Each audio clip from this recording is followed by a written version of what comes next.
ਦਰਸ਼ਕੋ break ਤੋਂ ਬਾਅਦ ਆਪਾਂ ਤੁਹਾਨੂੰ ਸਭ ਨੂੰ ਜੀ ਕਹਿੰਦੇ ਆ। ਸੋ ਹੁਣ ਆਪਾਂ ਗੱਲਬਾਤ ਕਰਨ ਜਾ ਰਹੇ ਹਾਂ ਕਿ ਕਿਸ ਤਰ੍ਹਾਂ ਫਰਾਂਸ ਦੇ ਜਿਹੜੇ ਪ੍ਰੈਜ਼ੀਡੈਂਟ ਵੱਲੋਂ ਇਸਲਾਮ ਵਿਰੋਧੀ ਰਵੱਈਆ ਅਖਤਿਆਰ ਕਰਨ ਤੋਂ ਬਾਅਦ ਯੂਰਪ ਵਿੱਚ ਹਿੰਸਕ ਜਿਹੜੀਆਂ ਘਟਨਾਵਾਂ ਵਿੱਚ ਜਿਹੜਾ ਹੈ ਉਹ ਵਾਧਾ ਹੋ ਰਿਹਾ ਹੈ ਔਰ ਦਹਿਸ਼ਤਗਰਦੀ ਵਿੱਚ ਯਕੀਨ ਰੱਖਣ ਵਾਲੇ ਹਿੰਦੂਤਵੀ ਹਾਕਮ ਇਸ ਮੌਕੇ ਨੂੰ ਭਾਰਤ ਵਿੱਚ ਅਤੇ ਦੁਨੀਆ ਭਰ ਵਿੱਚ ਇਸਲਾਮ ਵਿਰੋਧੀ ਅੱਗ ਵਿੱਚ ਤੇਲ ਪਾ ਕੇ ਆਪਣੀ ਹਿੰਦੂਤਵੀ ਨਫ਼ਰਤ ਦਾ ਜਿਹੜਾ ਹੈ ਮੁਜ਼ਾਹਰਾ ਕਰ ਰਹੇ ਨੇ। ਉਸ ਇਸ ਬਾਰੇ ਆਪਾਂ ਗੱਲਬਾਤ ਕਰਨ ਜਾ ਰਹੇ ਹਾਂ ਔਰ ਨਾਲ ਹੀ ਗੁਰਬਾਣੀ ਵਿਚਾਰਾਂ ਦੀ ਸਾਂਝ ਵੀ ਤੁਹਾਡੇ ਨਾਲ ਪਾਈ ਜਾਏਗੀ। ਸੋ ਅਸੀਂ ਚਾਹਾਂਗੇ ਕਿ ਤੁਸੀਂ ਸਾਡੇ ਨਾਲ ਇਸੇ ਤਰ੍ਹਾਂ ਹੀ ਬਣੇ ਰਹਿਣਾ। ਦੇਖਣ ਸੁਣਨ ਲਈ ਤੁਹਾਡਾ ਸਭ ਦਾ ਬਹੁਤ ਬਹੁਤ ਸ਼ੁਕਰੀਆ ਜੀ। ਡਾਕਟਰ ਸਾਹਿਬ ਕੀ ਕਹੋਗੇ? ਦੇਖੋ, ਅਸੀਂ ਸਮਝਦੇ ਹਾਂ ਕਿ ਵੀ ਇੱਕ ਪਾਸੇ ਜਿੱਥੇ ਨਫ਼ਰਤ ਦਾ ਦੌਰ ਆ ਭਾਰਤੀ ਹਕੂਮਤ ਵੱਲੋਂ ਸਾਰੇ ਹੀ ਸਬ ਕੰਟੀਨੈਂਟ ਦੇ ਵਿੱਚ ਇਕੱਲੀ ਨਫ਼ਰਤ ਨਹੀਂ, ਘੱਟ ਗਿਣਤੀਆਂ ਦੇ ਖਿਲਾਫ ਔਰ ਮੁਸਲਮਾਨਾਂ ਨੂੰ ਸਿੱਧੇ ਤੌਰ ਤੇ ਨਿਸ਼ਾਨਾ ਬਣਾ ਕੇ ਚੱਲ ਰਿਹਾ, ਉੱਥੇ ਜਿਹੜੀਆਂ ਡਿਵੈਲਪਮੈਂਟਸ ਫਰਾਂਸ ਦੇ ਵਿੱਚ ਉਹਨਾਂ ਦੇ ਪ੍ਰੈਜ਼ੀਡੈਂਟ ਜਿਹੜਾ ਐਮੈਨੂਅਲ ਮੈਕਰੋਨ ਉਹਦੀਆਂ ਨੀਤੀਆਂ ਨੇ ਖਾਸ ਤੌਰ ਤੇ ਜਿਵੇਂ ਇੱਕ ਇਸਲਾਮੋਫੋਬਿਕ ਲਾਈਨ ਹੀ ਨਹੀਂ ਰਾਦਰ ਅੱਗੇ ਵੱਧ ਕੇ ਚੈਲੰਜ ਕਰਨ ਦੀ ਲਾਈਨ ਉਹਨੇ ਲਈ। ਹਾਲਾਂ ਉਹਨੇ ਹੁਣ ਇੱਕ ਸਟੈਪ ਪਿੱਛੇ ਜਾਣ ਦੀ ਕੋਸ਼ਿਸ਼ ਕੀਤੀ ਹੈ ਬਟ ਆਲਰੇਡੀ ਡੈਮੇਜ ਕਾਫੀ ਹੋ ਚੁੱਕਾ ਹੈ।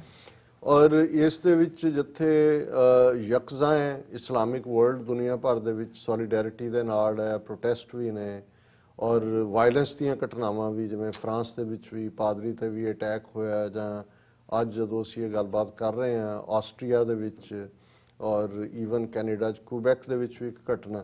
ਸੋ ਇਹ ਸਾਰੀਆਂ ਗੱਲਾਂ ਇਸ ਪਾਸੇ ਵੱਲ ਇਸ਼ਾਰਾ ਕਰਦੀਆਂ ਨੇ ਕਿ ਜੇ ਇਹਨਾਂ ਨੂੰ ਜਿਹੜੇ ਇਹ ਲਾਂਬੂ ਲਾਇਆ ਇਹਨਾਂ ਨੇ ਉਸ ਨੂੰ ਠੰਡਾ ਕਰਨ ਦੀ ਕੋਸ਼ਿਸ਼ ਨਾ ਕੀਤੀ ਗਈ ਤੇ ਇਸ ਦੇ ਵਿੱਚ ਸਾਰੀ ਦੁਨੀਆ ਹੀ ਕਿਸੇ ਨਾ ਕਿਸੇ ਪਾਸਿਓਂ ਜਿਹੜੀ ਹੈ ਉਹ ਲਪੇਟੀ ਜਾਏਗੀ।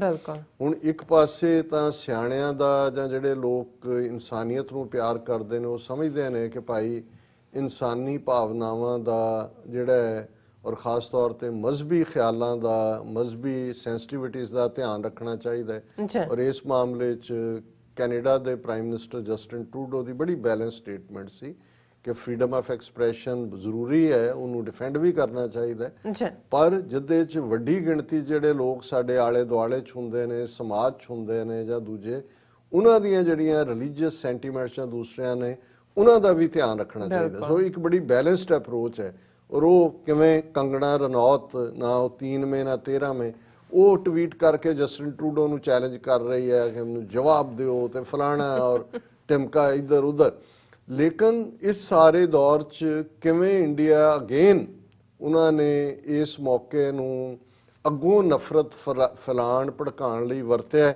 ਉਹਨਾਂ ਦਾ ਜਿਹੜਾ ਫੋਰਨ ਸੈਕਟਰੀ ਹੈ ਹਰਸ਼ਵਰਧਨ ਸ਼ਰੰਗੀਲਾ, ਇੱਥੇ ਇੰਡੀਆ ਦਾ ਐਂਬੈਸਡਰ ਵੀ ਰਿਹਾ, ਉਹ ਅੱਜ ਕੱਲ੍ਹ 3 ਨੇਸ਼ਨਸ ਦੇ ਦੌਰੇ ਦੇ ਉੱਤੇ ਪਹਿਲਾਂ ਪੈਰਿਸ ਗਿਆ ਹੈ, ਫਿਰ ਬਰਲਿਨ ਗਿਆ ਹੈ, ਹੁਣ ਉਹਨੇ ਲੰਡਨ ਜਾਣਾ ਹੈ।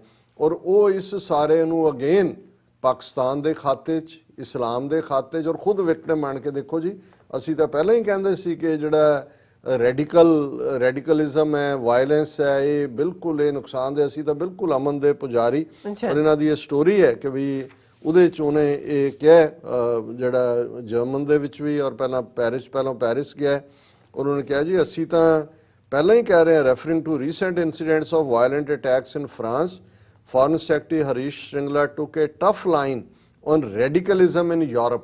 ਉਹ ਤੁਸੀਂ ਨਾਜ਼ੀਆਂ ਦੇ ਪਿਓ ਉੱਥੇ ਤੁਸੀਂ ਕੀ ਕਰ ਰਹੇ ਹੋ, ਉਹ ਰੈਡੀਕਲਿਜ਼ਮ ਇਨ ਯੂਰਪ ਦੀ ਗੱਲ ਕਰਕੇ ਕਹਿ ਰਿਹਾ। ਉਹਨਾਂ he stress India's concern about this military standoff with China and cross border attacks from Pakistan. ਉਹਦੇ 'ਚ ਵੀ ਲੇਕਿਨ ਜਿਹੜਾ ਉਹਨੇ ਕਿਹਾ ਕਿ ਅਸੀਂ ਤਾਂ ਇਹ ਬੜੀ ਦੇਰ ਤੋਂ ਕਹਿ ਰਹੇ ਸੀ ਕਿ ਵੀ ਇਸ ਸਾਰੇ ਦੇ ਵਿੱਚ ਇਹ manifestation of radicalism and extremism says that knife and shooting attacks in France linked to Islamist radicals in the past week vindicates India's stance that terror knows no boundaries। ਆਪ ਸਿਰੇ ਦੇ ਟੈਰਰਿਸਟ ਉਹ ਟੈਰਰਿਜ਼ਮ ਦੀ ਗੱਲ ਕਰ ਰਹੇ ਔਰ ਇਹ ਕਹਿ ਰਿਹਾ ਕਿ unfortunately the terrorist are united in purpose and action while we the victims are yet to be so. ਤਾਂ ਇਕੱਠੇ ਨੇ ਔਰ ਅਸੀਂ ਵਿਕਟਮ ਹੈ, ਅਸੀਂ ਇਕੱਠੇ ਨਹੀਂ ਹੈ। ਔਰ ਇਹਦੇ 'ਚੋਂ ironically some countries who are fountainhead of terror are practising dissimulation and claiming to be victims of terror to gain international sympathy, he told German official. ਹੁਣ ਕਿਉਂਕਿ ਇਮਰਾਨ ਖਾਨ ਉਹਨਾਂ ਨੇ ਕਿਹਾ ਕਿ ਭਾਈ ਅਸੀਂ ਵਿਕਟਮ ਹੈ ਔਰ ਇਹ ਇਸਲਾਮੋਫੋਬੀਆ ਦੀ ਦੇਣਾ, ਉਹਨਾਂ ਦੇ ਉੱਤੇ ਉਹ ਵਿਅੰਗ ਕਰ ਰਿਹਾ ਕਿ ਇਹ ਸਾਰੇ ਜਿਹੜੇ ਨੇ ਇਹ ਖੁਦ ਵਿਕਟਮ ਬਣੇ ਹੋਏ ਨੇ, ਪਰ ਇਹ ਸਾਰੇ ਉਹਦਾ ਸਿਰਾ ਨੇ ਔਰ ਜਿਹੜੇ ਕਿ ਟੈਰਰਿਜ਼ਮ ਨੂੰ ਖੜਾ ਕਰ ਰਹੇ ਨੇ।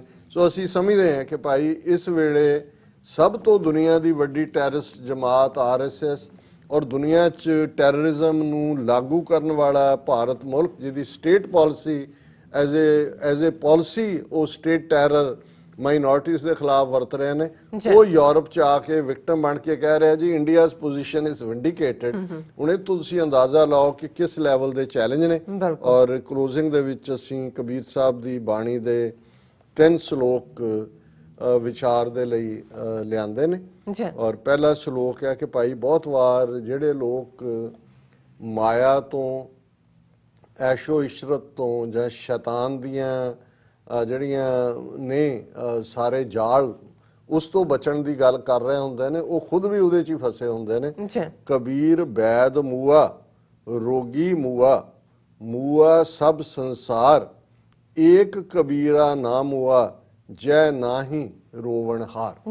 ਉਹਨਾਂ ਨੇ ਕਿਹਾ ਕਿ ਭਾਈ ਇੱਕ ਪਾਸੇ ਦੁਨੀਆ ਉਸ ਕਿਸਮ ਦੇ ਮਾਇਆ ਜਾਲ 'ਚ ਫਸੀ ਹੋਈ ਹੈ, ਜਿਹੜੇ ਉਪਦੇਸ਼ ਦੇਣ ਵਾਲੇ ਨੇ ਵੈਦ ਔਰ ਬਿਮਾਰੀ ਨੂੰ ਐਜ਼ ਏ ਮੈਟਾਫਰ ਵਰਤਿਆ ਕਿ ਇੱਕ ਰੋਗੀ ਹੈ। ਆਮ ਲੋਕ ਤਾਂ ਵੈਸੇ ਹੀ ਸਫਰ ਕਰਦੇ ਨੇ, ਤਾਂ ਇੱਕ ਡਾਕਟਰ ਹੁੰਦਾ ਹੈ ਕਿ ਭਾਈ ਜਿਹੜਾ ਉਹਦਾ ਇਲਾਜ ਕਰਦਾ ਹੈ।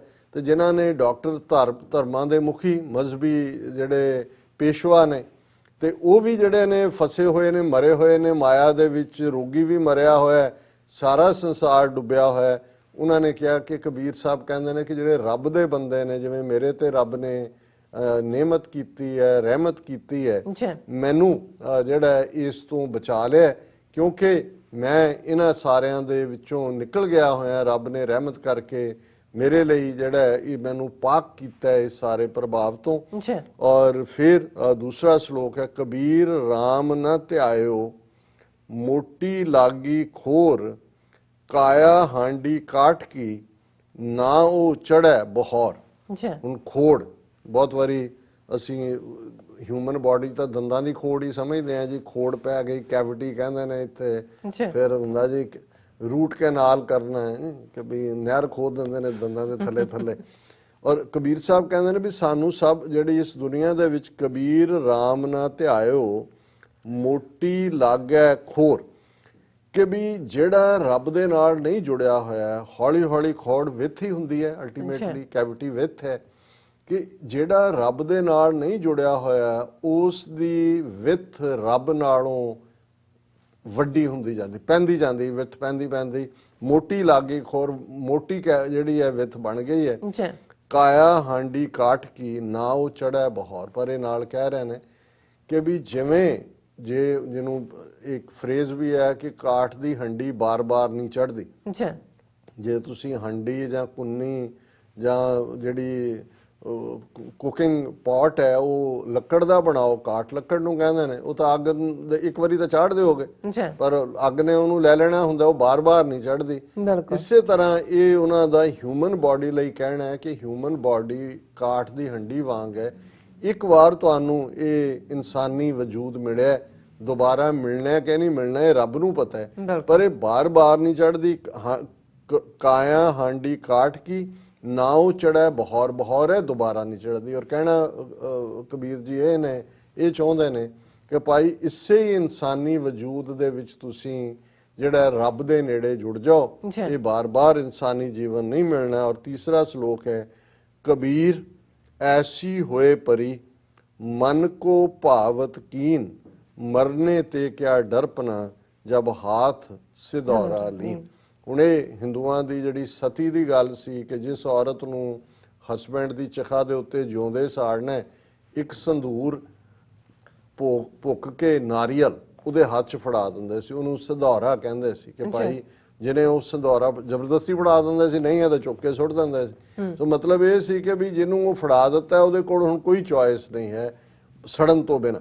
ਸੋ ਕਬੀਰ ਸਾਹਿਬ ਕਹਿੰਦੇ ਨੇ ਭਾਈ ਜਿਹੜੇ ਰੱਬ ਦੇ ਰਸਤੇ ਤੇ ਤੁਰੇ ਹੁੰਦੇ ਨੇ, ਜੇ ਉਹ ਮਨ ਚੋਂ ਦੁਬਿਧਾ ਕੱਢ ਦੇਣ, ਡਾਇਕੋਟਮੀ ਕੱਢ ਦੇਣ, ਜਦੋਂ ਇੱਕ ਵਾਰੀ ਇਸ ਰਸਤੇ ਨੂੰ ਚੁਣ ਲਿਆ ਫਿਰ ਸ਼ੱਕ ਸ਼ੁਬੇ 'ਚ ਨਾ ਆਣ, ਤੇ ਉਹ ਇਵੇਂ ਹੀ ਹੁੰਦੇ ਨੇ ਕਿ ਉਹਨਾਂ ਨੇ ਸਿਧੌਰਾ ਫੜ ਲਿਆ। ਔਰ ਉਹਨਾਂ ਨੇ ਕਿਹਾ ਕਿ ਕਬੀਰ ਐਸੀ ਹੋਏ ਪਰੀ, ਕਿ ਵੀ ਐਸੀ ਹੋ ਗਈ ਹੈ ਕਿ ਮਨ ਕੋ ਭਾਵਤ ਕੀਨ, ਜੀ ਕਿ ਮੈਂ ਆਪਣੇ ਮਨ ਨੂੰ ਸਮਝਾ ਲਿਆ, ਮਨ ਦੇ ਅੰਦਰ ਇਹ ਭਾਵਨਾ ਆ ਗਈ ਹੈ, ਮਨ ਨੂੰ ਇਹ ਗੱਲ ਭਾਵਦੀ ਹੈ, ਚੰਗੀ ਲੱਗਦੀ ਹੈ, ਕਿਹੜੀ ਕਿ ਰੱਬ ਦੇ ਰਸਤੇ ਤੇ ਹੁਣ ਮੈਂ ਆਪਣਾ ਆਪ ਕੁਰਬਾਨ ਕਰ ਦੇਣਾ ਹੈ। ਜੀ ਮਰਨੇ ਤੇ ਕਿਆ ਡਰਪਨਾ ਜਬ ਹਾਥ ਸਿਧੌਰਾ ਲੀਨ, ਕਿ ਜਦੋਂ ਮੈਂ ਹੁਣ ਸੰਦੂਰਿਆ ਜਿਹੜਾ ਨਾਰੀਅਲ ਹੈ ਫਾੜੀ ਲਿਆ ਜੀ ਕਿ ਮੈਂ ਰੱਬ ਦੇ ਰਸਤੇ ਤੇ ਤੁਰ ਪਿਆ ਬਿਲਕੁਲ ਔਰ ਇਸ ਰਸਤੇ ਤੇ ਤੁਰਦੇ ਆ, ਹੁਣ ਮੈਨੂੰ ਮੌਤ ਦਾ ਡਰ ਕੋਈ ਡਰ ਨਹੀਂ ਨਹੀਂ ਲੱਗਦਾ। ਮੌਤ, ਸਰੀਰਕ ਮੌਤ ਦਾ ਡਰ ਉਹਨੂੰ ਹੀ ਲੱਗਦਾ ਹੈ ਜਿਹਦੀ ਆਤਮਿਕ ਮੌਤ ਹੋਈ ਹੋਏ, ਤੇ ਆਤਮਿਕ ਮੌਤ ਉਹਦੀ ਹੁੰਦੀ ਹੈ ਜਿਹਦੀ ਰੱਬ ਤੋਂ ਵਿੱਥ ਹੋਏ। ਜੀ ਤੇ ਜਿਹੜਾ ਰੱਬ ਨਾਲ ਜੁੜਿਆ ਹੋਇਆ ਹੈ, ਉਸ ਦੇ ਲਈ ਰੱਬ ਦੇ ਰਸਤੇ ਤੇ ਤੁਰਨਾ, ਸੱਚ ਹੱਕ ਇਨਸਾਫ ਦੇ ਰਸਤੇ ਤੇ ਤੁਰਦੇ ਆ, ਆਪਣਾ ਆਪ ਕੁਰਬਾਨ ਕਰਨਾ, ਇਵੇਂ ਹੀ ਹੈ। ਕਬੀਰ ਮੋਹਿ ਮਰਨੇ ਕਾ ਚਾਉ ਹੈ, ਮਰੋਂ ਤੋਂ ਹਰ ਕੇ द्वार, ਮਤ ਹਰ ਪੁੱਛੇ ਕੌਣ ਹੈ, ਪਰਾ ਹਮਾਰੇ ਬਾਰ। ਜੀ ਡਾਕਟਰ ਸਾਹਿਬ, ਤੁਹਾਡਾ ਬਹੁਤ ਬਹੁਤ ਸ਼ੁਕਰੀਆ। ਤੁਸੀਂ ਅੱਜ ਦੇ ਐਮਏ ਸ਼ੋ ਤੇ ਅੱਜ ਦਾ ਵਿਚਾਰ ਸਾਡੇ ਦਰਸ਼ਕਾਂ ਨਾਲ ਸਾਂਝਾ ਕੀਤਾ ਹੈ। ਸੋ ਇਸ ਤਰ੍ਹਾਂ ਆਪਣੇ ਵਿਊਅਰਸ ਕੋਲ ਲੈਣੇ ਇਜਾਜ਼ਤ। ਵਿਊਅਰਸ, ਸਾਡੇ ਪ੍ਰੋਗਰਾਮ ਦਾ ਸਮਾਂ ਇੱਥੇ ਸਮਾਪਤ ਹੁੰਦਾ। ਜੇ ਆਪਣੀ ਰਾਏ ਤੇ ਸੁਝਾਅ ਸਾਨੂੰ ਭੇਜਣਾ ਭੁੱਲਣਾ ਸਾਡੇ ਇਸ ਪਤੇ ਤੇ sos@tv4.tv ਤੇ ਅਸੀਂ ਆਪਣਾ ਪ੍ਰੋਗਰਾਮ ਲੈ ਕੇ ਫਿਰ ਦੁਬਾਰਾ ਤੁਹਾਡੇ ਸਾਹਮਣੇ ਹੋਵਾਂਗੇ। ਤਦ ਤੱਕ ਲਈ ਮੈਨੂੰ ਤੇ ਆਪਣਾ ਆਪਣਾ ਆਗਿਆ ਦਿਓ।